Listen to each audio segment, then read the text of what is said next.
오늘 본문을 가지고 또 기도의 측면에서 또 기도하게 하시는 하나님이란 제목으로 또 말씀을 나누도록 하겠습니다. 자, 오늘 읽은 20절 말씀 보면 이삭이 40세에 리브가와 결혼을 했다라고 기록을 하고 있습니다. 그리고 우리 앞부분에 보면 25장 7절 말씀에 보면 이 아브라함의 형년이 175세로 죽었음을 기록하고 있습니다. 그러니까 이 이삭의 이야기가 나오기 전에 아브라함의 장래 이야기가 앞에 먼저 나오다 보니까 사실은 이삭의 이 자녀들 오늘 읽은 본문과는 좀 어떻게 보면 우리가 잠깐 간략하게 그냥 흐름만 보면 아브라함과는 아무 상관없는 것으로 오해할 수가 있어요. 그래서 좀 계산을 해봤더니 그게 아니더라고요. 자, 우리가 알다시피 이삭이 태어날 때 아브라함의 나이가 100세였죠. 그리고 이삭이 결혼할 때가 40살에 결혼했으니까 아브라함이 140세고요. 우리가 좀 전에 말씀드렸던 것처럼 아브라함이 175세에 죽었다면 자, 약간 갭이 있는 거죠. 그러니까 140세 때 이삭이 결혼을 했고 175세에 아브라함이 죽었으니까 사실은 이삭이 오늘 본문 마지막 절에 보면 쌍둥이를 낳았을 때가 60세입니다.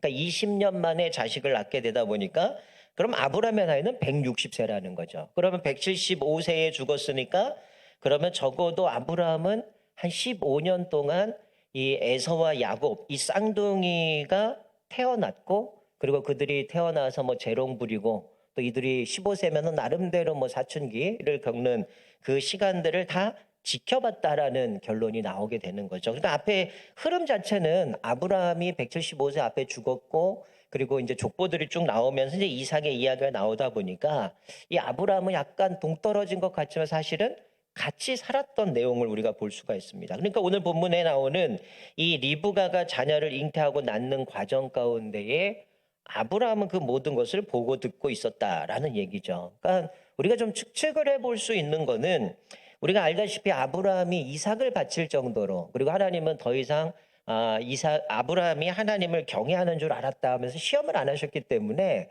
그 이후에 아브라함의 모습 가운데서 살펴봤을 때는 아마 이 이삭이 결혼하고 20년 동안 자녀를 낳지 못하는 과정 가운데 이 아브라함이 직간접적으로 뭐 조언을 했든 또 거기서 기도를 했든 아브라함의 영향력이 있었을 것 같습니다. 자, 25장 5절 말씀해 보면 이렇게 얘기해요. 아브라함이 이삭에게 자기 모든 소유를 다 주었다라고 기록을 합니다. 그리고 6절에서는 서자들에게도 재산을 주어서 아브라함이 살아있는 동안에 그 서자들에게도 주면서 생전에 그들로 하여금 자기 아들 이삭을 떠나서 동방 곧 동쪽 땅으로 가게 하더라. 그러니까 이 아브라함은 뭘 작업을 한 겁니까? 자기가 갖고 있던 모든 부는 이삭에게 주고 또 서자에게도 그것을 주지만 자기가 살아있을 때에 이삭으로부터 분리를 시켜버리는 거죠. 그러니까 하나님께서는 분명히 이삭, 하나님이 주신 그 자녀를 통해서 하나님의 상속자로서 하나님이 주셨던 그 언약을 이루어 가실 아들임을 알았기 때문에 자기의 모든 부를 이삭에게 주고 물론 서자라고 얘기하면 여기 서자들이라고 얘기를 하니까 뭐 이스마엘 말고도 또 여러 뭐 자녀들이 있었겠죠. 그런 모습 가운데에 그들에게도 재산을 주고 생전에 그들로 하여금 이삭을 떠나게 하는 모습 가운데에 이제 철저하게 분리시키면서 이제 이 창세기를 기록한 이 모세오경에서는 이제 이삭에 집중해서 말씀이 흘러가고 있는 모습을 보게 되어지는 것이죠. 그러니까 이삭을 적법한 후계자로 이제 하나님의 상속자로 세우고 그 모든 재반 사항까지도 다 작업을 끝내게 됩니다. 그래서 오늘 읽은 본문 앞에 보면 아브라함이 죽는 얘기, 그리고 이스마엘과 그의 후예들에 대한 이야기, 죽음에 대한 이야기가 나오고 오늘 이삭의 족보가 나오게 되는데 하나님이 그렇게 말씀하셨던 이 적법한 이삭이 결혼을 해요. 그리고 아버지가 죽기 전에 재산도 주고 그 다른 서자들은 다 떠나게 만들고 또 이스마엘도 죽고 이제는 흐름상 어떤 이야기가 나와야 됩니까? 이삭이 승승장구하고 뭔가 그 인생이 막 풀려야 되는데 오늘 본문의 첫 이야기는 아브라함이 이삭을 낳고 이삭이 40세 리브가를 아내로 맞이했는데 그 다음 자녀를 낳고 후대들이 많아지고 행복하게 살았더라. 이게 정상적인 스토리로 흘러가야 되는데 오늘 본문 21절에 뭐라고 얘기해? 이삭이 그의 아내가 임신하지 못함으로 라고 얘기를 합니다. 정상적인 스토리라면 해피엔딩으로 가야 되잖아요. 자녀를 많이 만들어야 되고 태어나야 되고 그 후손들을 통해서 하나님이 하늘의 별과 같이 땅에 모래알처럼 후손들이 많아져야 뭔가 언약이 이어져 가야 되는 그런 스토리가 되는데, 한마디로 첫 이야기는 아브라함이 이삭을 낳고 그 이삭이 리브가를 아내로 맞이했는데 그 아내는 불임이었더라, 이 얘기를 하는 거죠. 한마디로 무슨 얘기예요?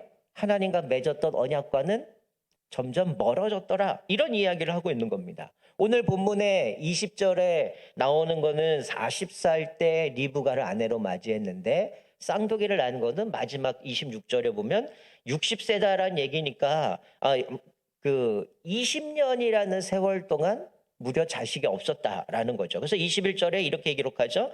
이삭은 리브가를 위하여 여호와께 간구했다. 그리고 간구를 들으시고 하나님이 리브가가 임신했다라고 말씀합니다. 그러니까 처음부터 이 이삭이 결혼을 하고 리브가를 만나고 순풍순풍 자녀를 낳고, 그래서 자녀들이 많아지고 약속하신 것처럼 하늘의 별과 같이 땅의 모래알처럼 번성해서 뭔가 이게 진짜 하나님의 약속이 진실하구나, 하나님의 그 약속대로 이렇게 만들어 가는구나, 이렇게 해야 되는데 뭔가 순조롭지가 않아요. 계속해서 뭔가 어떻게 보면 의심될 만하죠. 야, 이게 도대체 하나님이 아브라함을 부르셔서 여기까지 왔는데 이게 맞는 건가?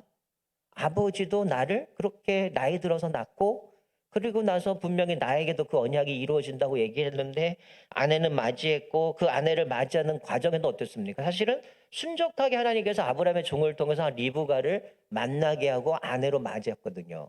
그럼 뭔가 잘 풀려야 되는데 이 여인은 애를 못 낳는 겁니다. 그러니까 의심스럽죠. 이게 뭐야?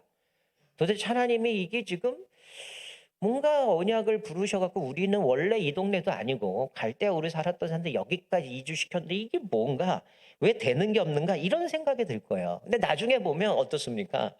리브가가 며느리를 맞이하잖아요.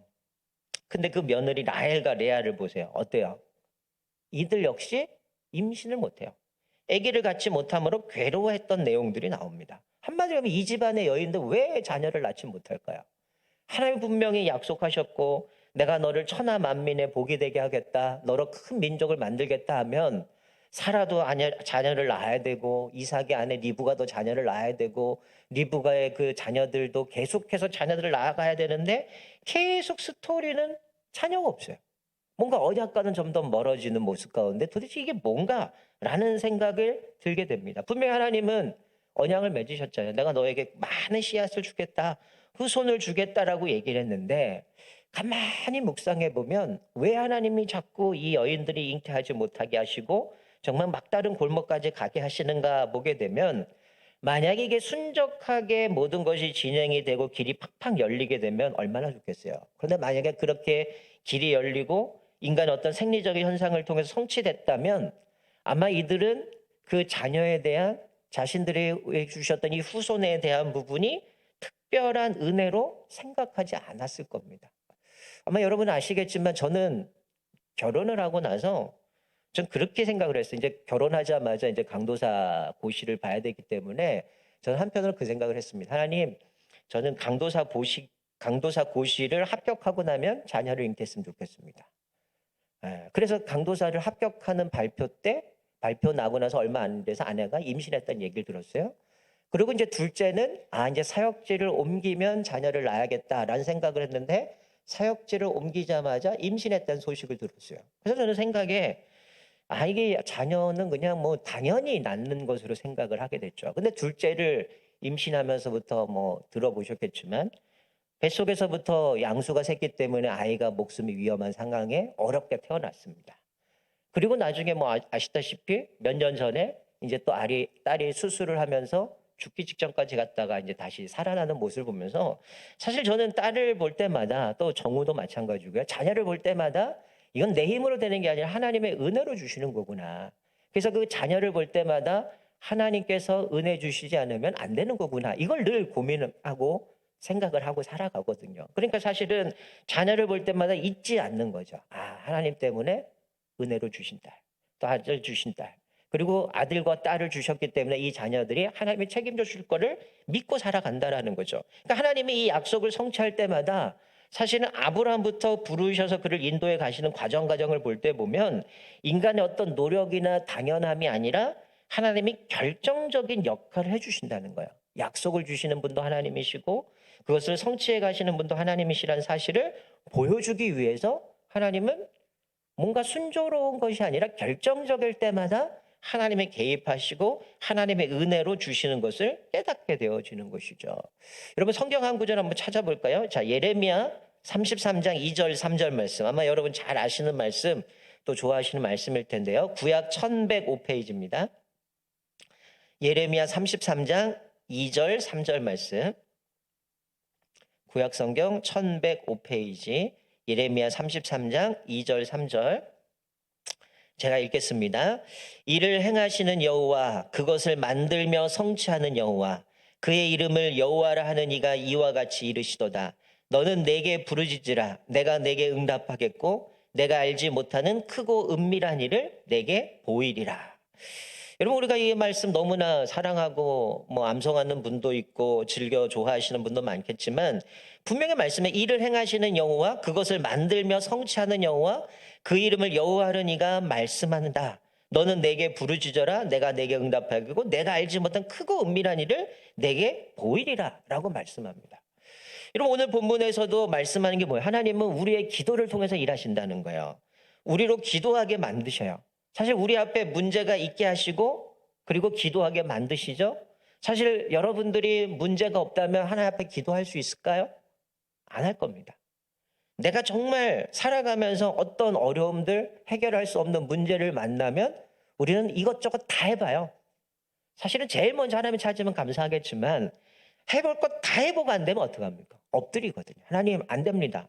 이것도 해봤고요. 저것도 해봤는데 안 되더라고요. 하나님 앞에 엎드리면서 하나님의 그 가운데 우리로 기도하게 만드시면서 결국은 하나님의 주권을 인정하게 만들어요. 그리고 하나님께서 우리의 기도를 통해서 응답해 주시죠. 왜 기도에 응답하십니까? 기도를 통해서 그건 네가 고민하고 네가 염려할 게 아니라 내가 해가는 거야. 내가 일하는 거야. 내가 그거 만들어 줄 거야. 그래서 하나님께서 그 모든 것 가운데 하나님이 일하심을 체험하게 만드시고 하나님을 신뢰하게 만들고 하나님의 주권을 인정하게 하는 거죠. 그러니까 리브가가 불임하니까 이삭은 어떡합니까? 하나님의 약속을 믿었죠. 분명히 자기는 어릴 때부터 경험하잖아요. 아버지가 자기를 모리아 산에 올라가서 하나님 앞에 잡아서 나를 제발로 드리려고 했을 때 어떻게 보면 그 나이는 학자마다 좀 다르긴 하지만 얼마든지 아버지를 제압할 수 있는 힘이거든요. 요즘 청소년들이 부모 하나 이거 못 움직이겠어요? 그때 아버지 나이도 많았고 얼마든지 자기가 할 수 있는 상황이었음에도 사실은 이삭의 모습은 주일날도 살펴보겠지만 이삭은 아버지에다 대항도 안 했고요. 그 과정 가운데 하나님 아버지 지금 제사를 드리러 갔는데 나무도 있고 불은 있는데 재물은 어디 있습니까? 양은 어디 있습니까? 아버지가 얘기하고 하나님이 자기를 위해서 준비하실 거다라는 믿음으로 이삭은 올라갑니다. 자기를 제압해요. 분명히 들은 건 하나님이 준비하실 거야. 그리고 아버지는 칼을 뽑아 자기를 죽이려는 상황에 하늘로부터 여호와의 사자가 이삭에게 손대지 말아라 라는 모습 가운데 하나님이 옆에 양을 준비하셨고 여호와의 일의 하나님을 경험했거든요. 그러니까 이 이삭은 하나님께서 아버지를 어떻게 인도해 오셨는지 그리고 자기의 삶에 하나님께서 분명히 자녀를 주시는 것이 아버지를 통해서 자기에게 언약이 이어지는 것을 알았기 때문에 아내가 임신을 못하니까 어떡합니까? 기도를 했다라는 거죠. 그러니까 여호와 하나님의 일의 하나님을 직접 목격하고 났더니 하나님 앞에 기도하기 시작합니다. 그리고 하나님은 오늘 본문에 기도하고 하나님의 응답하셔서 자녀를 낳게 했다는 거죠. 24장 60절에 보면 리브가를 아내로 데려올 때에 그 라반의 입을 통해서 들었던 거는 이 1000만인의 어미가 될 것이다라는 리브가에게 이야기를 하거든요. 그러니까 마치 사라처럼 이제 이 언약을 이뤄서 하나님의 큰 민족을 만들어야 하기 때문에 1000만인의 어미가 될 것이다. 그리고 그 약속의 성취가 하나님께만 속해 있고 그것은 신뢰로만 얻어지는 선물임을 깨닫게 하시기 위해서 결국은 이 리브가가 불임하게 되지만 하나님 앞에 기도하고 그것이 하나님께서 임신하게 되고 아이를 낳게 만드는 거죠. 그런데 오늘 본문 말씀 보면 기도해서 임신을 했어요. 근데 거기서 끝납니까? 또다시 문제가 있죠. 여러분, 우리가 기도하고 문제가 해결됐다고 거기서 짠 끝났구나.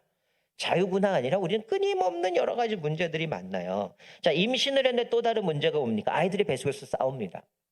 여기서 이제 싸운다라고 표현되어 있는데 이게 일반적인 다툼은 아니겠죠. 저희는 쌍둥이를 낳아본 적이 없으니까 이 아이가 뭐 가끔 아이가 이제 임신하면 가끔 안에서 발로 차면 아이 발도 만져주고 이런 건 느껴지지만 아 얘가 좀 더 드세네 뭐 이런 것도 경험하지만 안에서 쌍둥이가 싸운다 할 때 얼마나 걱정이 됐겠습니까? 도대체 이게 뭔 일인가?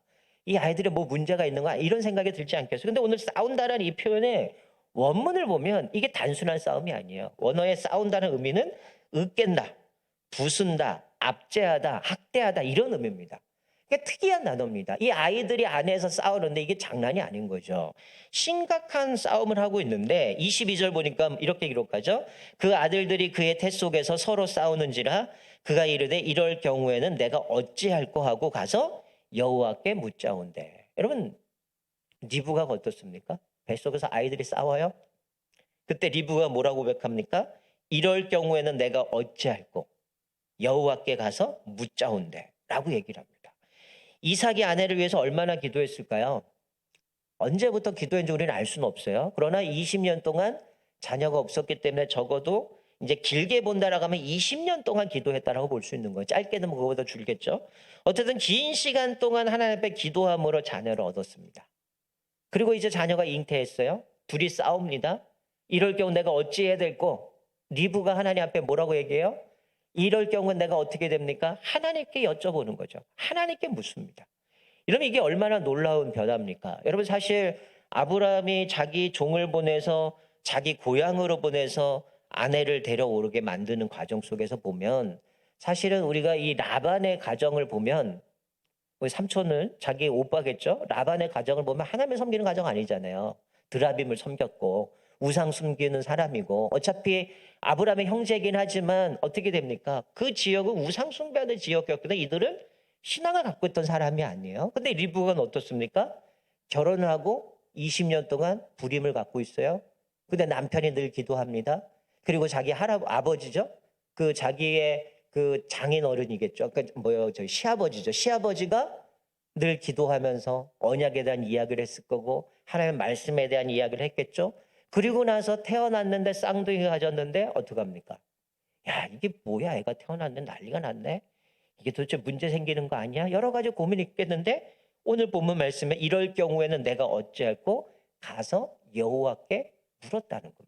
이 리브가도 기도의 사람으로 바꿔버리셨다는 거야. 내 남편도 우리 시아버지도 20년 동안 이렇게 자기를 위해서 기도하면서 자녀가 태어난 과정들을 봤기 때문에 하나님 앞에 엎드리고 기도하게 되는 거죠. 그러니까 이 기도를 통해서 뭘 깨닫는 겁니까? 하나님을 신뢰하게 되는 거고 하나님께서 이 모든 주권이 하나님께 있음을 인정하게 되면서 이 아이가 임신하고 하나님 앞에 기도했더니 오늘 본문에 뭐라고 말씀해요? 어찌할꼬 하고 가서 여호와께 묻자오는데 하나님이 응답해 주십니다. 네 태 속에 두 국민이 있구나.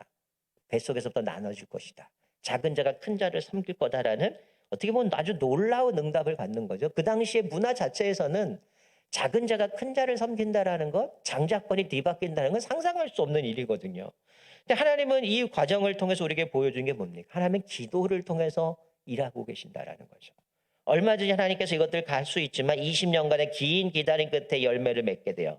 그리고 약속을 신뢰한다라는 것은 사실 인간의 확실성에 대한 기대를 버리고 불안정성을 받아들이는 겁니다. 그럴 때 사실은 내게 주어진 모든 것이 하나님의 선물임을 고백할 수 있게 되는 거죠. 뿐만 아니라 이 태안에 있는 쌍둥이의 씨름 속에서 뭘 깨달아요? 하나님은 이 에서가 아니라 야곱을 통해서 어떻게 놀라운 계획들을 이뤄가실지를 말씀해 주고 있다는 거죠. 그 당시에 장자권에 대한 당대의 상식을 뒤엎어 버렸고요. 또 성경에 보면 늘 뭐 표현 오늘도 보면 어린 자라가 나오지만 과부, 고아, 나그네, 세리, 창기에 대한 하나님의 나라의 뒤집힌 관심처럼 하나님의 이 주권 가운데 모든 것이 은혜로 하나님의 거룩한 지혜로 이 역사를 만들어 가실 것을 사실은 리브가를 통해서 보여주는 거죠. 사실은 우리가 뭐 창세기를 쭉 보면 항상 그 남편들 남자에게 뭔가 먼저 말씀해 주셨는데 여기에서는 리브가에게 먼저 그 얘기를 하죠. 이삭에게 말씀한 게 아니에요. 리브가에게 그 이야기를 해 주시는 거죠.